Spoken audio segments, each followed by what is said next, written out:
Kalau kebetulan saya kan sekolahnya di Amerika nih, SMA-nya di Indonesia. Jadi saya kalau di sini bukan pelaku.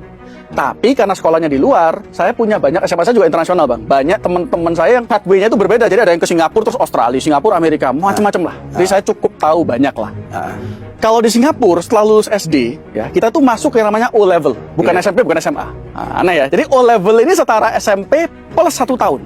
Nah, agak bingung. Tapi anggaplah ini setara lulusan SMP kalau di Indonesia ya. Jadi kalau orang mikir, oh masuk di Singapura, O level lulusan SMP kok bisa ke Australia? Wah ini SMA-nya kok bolong. Berarti lu nggak lulus SMA? Benar. Karena di Singapura tidak mengenal SMP SMA. Taunya O level. Jadi karena 4 tahun setelah O level, nah ada 2 cabang terbuka nih. Terus O level mau ngambil politeknik, kayak ya sekolah politeknik di Indonesia lah. Atau kita mau masuk university. Kalau politeknik langsung aja. Kalau kita mau masuk university, kita harus ngambil namanya huruf A level.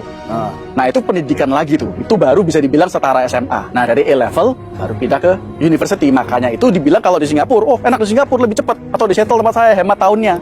Karena memang ada jalur-jalur formil yang berbeda dengan Indonesia. Ketika kita lulus SD disetarakan.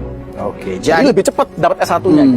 Gak ada yang salah dengan. Jadi kalau ngomong pendidikan di luar negeri, SMA-nya ya itu. Terus mindsetnya tingkatan pendidikan di Indonesia, wah salah dong. Tersesat semua kita. Iya, karena kita berarti kan mengukur bahwa semua pendidikan di dunia ini sistemnya harus sama ke Indonesia. Sedangkan kita tahu by data, by research, di sisi mananya Indonesia ini pionir pendidikan gitu.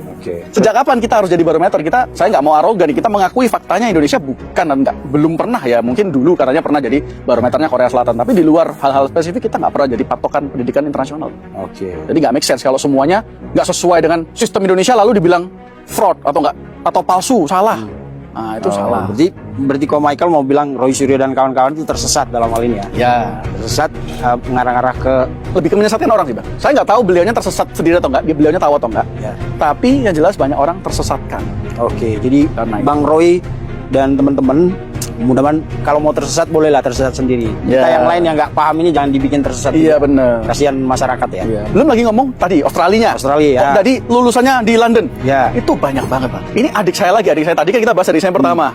Ini adik saya yang kedua yang paling kecil. Itu dulu masuknya UPH, ya kan? Surabaya. Waktu Covid, karena Australia ditutup kan waktu Covid kan. Iya betul. Nah, habis gitu dia transfer ke kampus yang ada kerjasama dengan UPH. Masuklah ke foundation dulu namanya Foundation adalah. Terus pindah ke university, UTS. Sama kayak Gibran, UTS. Nah, lulusan UTS. Nah, ini orang kalau misal suatu hari beliaunya jadi tokoh nih, adik saya jadi tokoh nih, pasti lu daftarnya kan di UPH.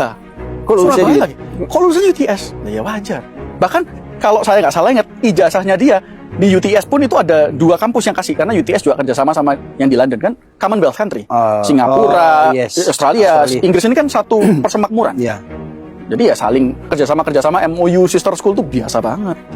Bukan berarti artinya ijazahnya palsu, itu jauh dari palsu, asli. Cuman ya kita nggak tahu kalau punyanya Mas Gibran, saya kan nggak kenal beliau, nggak satu alma mater, ya nggak tahu ya. Tapi kalau sampai dia megang ijazah entah dari UTS kalau ya itu wajar saja kalau dari London Bradford. Pernah nggak ada kasus yang orang memalsukan ijazah di luar negeri? Di luar negeri ada nggak kasus? Ada 2 Bang. Ijazah. Ada. Jadi jangan kita ini berkecil hati ya. Meskipun kita bukan benchmark pendidikan internasional, nggak berarti di luar tuh bersih-bersih amat, Bang. Banyak yang kotor juga, permainan tuh juga banyak. Cuman mereka mainnya lebih bersih, tapi tetap kotor. Nah, kalau di luar negeri, kalau paling nggak di Amerika yang saya tahu itu ada 2 jalur kalau mau main nakal.